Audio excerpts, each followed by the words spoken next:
Blackstone Audio presents Ender's World, Fresh Perspectives on the Science Fiction Classic Ender's Game, edited by Orson Scott Card.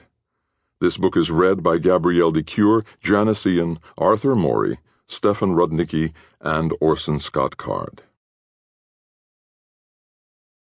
Introduction. Orson Scott Card.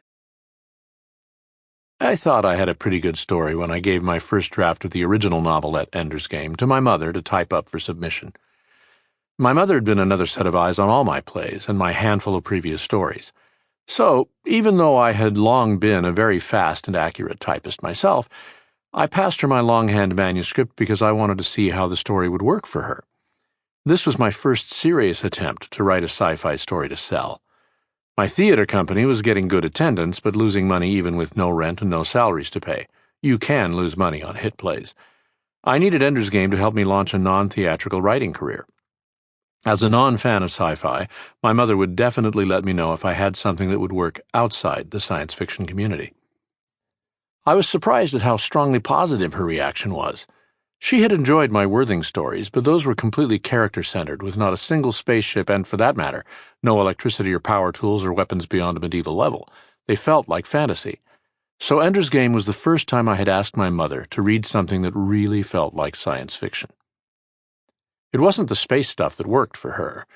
It was the child under pressure, isolated, and yet able to build a community around him, able to keep his head and think inventively, even when problems seemed impossible to everyone else. It was the human story. It still is. Even as I adapted the story to novel length 10 years later, and then spent another decade trying to distill the story into a form that would work for film, I never got confused about the source of the story's power. Ender's Game does not work because it's sci-fi, or even a war story, nor does it work in spite of those things.